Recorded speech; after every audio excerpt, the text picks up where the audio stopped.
Egypt and Saudi Arabia focus on Eritrea as UAE bolsters ties to Ethiopia. Egypt has been motivated by a Sudan-Pakistan defense deal to try and bring Riyadh and Asmara closer together. The insular but strategically positioned Red Sea country of Eritrea is coming under the radar of Arab capitals as a potential linchpin in Saudi Arabia and the UAE's Red Sea rivalry. Two Arab officials familiar with recent diplomacy told Middle East Eye that Egypt is trying to broker deeper security links between Eritrea and Saudi Arabia, with an eye towards checking the UAE's influence as it increases military ties to Ethiopia. The Arab officials told ME that the developments are inspired by a defense deal struck between Sudan's military and Pakistan in January. That agreement is widely understood to be financed by Saudi Arabia, although the weapon systems have yet to materialize. ME reported that Pakistani Chief of Air Staff Zahir Ahmed Baber Sadhu and Lieutenant General Turki bin Bandar bin Abdulaziz of the Royal Saudi Air Force negotiated the deal on behalf of Army Chief Abdul Fattah al-Burhan. The three-way diplomacy underscores the complex and shifting alliances rippling across the Red Sea.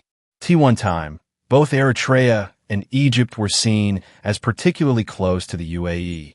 Ties between Cairo and Abu Dhabi are not at rock bottom, but have become strained over Sudan's civil war in Gaza. Likewise, Eritrea, which has been ruled by former guerrilla leader President Isaias Afwerki since its independence from Ethiopia in 1993, was once aligned with the UAE. Egypt and Eritrea try to entice Saudi Arabia. Eritrea served as a hub for the UAE's military operations in Yemen, but the UAE dismantled its base on the Red Sea port of Assab in 2021 and more recently has forged a close military partnership with Ethiopia, Eritrea's arch-rival. Supporting Eritrea makes sense from Egypt's regional security perspective, but it has financial constraints. So if they can bring the Saudis in, who have significant financial resources, that's in their interests. Michael Woldemariam, an expert on the Horn of Africa and Eritrea at the University of Maryland, told ME.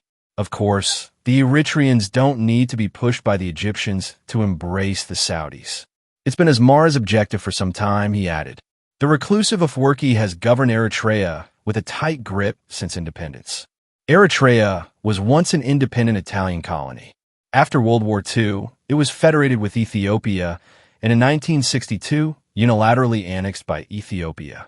Eritreans fought a decades-long insurgency against Addis Ababa.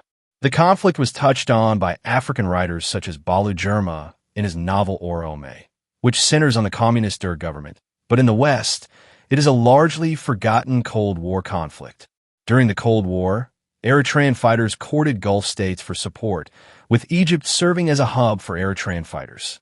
The relationship between Eritrea and Egypt is very deep and very old. Martin Plott, an expert on the Horn of Africa and author of Understanding Eritrea, Inside Africa's Most Repressive State, told ME. ME was told by the Arab officials that Afwerki discussed bolstering security ties with the Saudi Arabians during his 4-day visit to the kingdom in December 2025. The 80-year-old former leader is viewed as a steely negotiator. In 2018, Eritrea and Ethiopia ended a bitter border dispute. Afwerki met his Ethiopian counterpart, Prime Minister Abiy Ahmed, who later received a Nobel Prize for his diplomacy. Then in 2022, Eritrea fought on the side of Ahmed's government in the brutal Ethiopian civil war that saw up to 600,000 people killed. Now, tensions are once again running high between Eritrea and Ethiopia, with the latter accusing Asmara of arming rebel groups. Isaias is especially good at navigating these kinds of dynamics, Plott told ME, regarding the shifting alliances in Africa and the Gulf. You essentially have two axes now, the Saudi and the Emirati. The Eritreans are now clearly with the former, he added.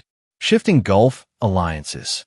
For Egypt, bolstering the Eritreans is part of its efforts to check Ethiopia, whose Grand Renaissance Dam project is viewed in Cairo as a major threat to national security. Ethiopia officially inaugurated the dam in September 2025. The existing tensions between Ethiopia and Egypt have been turbocharged by Addis Ababa's closer security cooperation with the UAE over Sudan. ME has revealed that Emirati personnel once deployed in Somalia have redeployed to Ethiopia, which, according to multiple sources, including a former Ethiopian government advisor, is now crucial to the UAE's strategy in the region.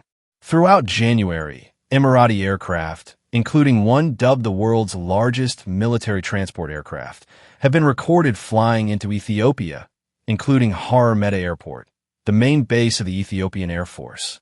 Experts tell ME that Abu Dhabi is likely relying on Ethiopia to supply the paramilitary rapid support forces, RSF, in Sudan.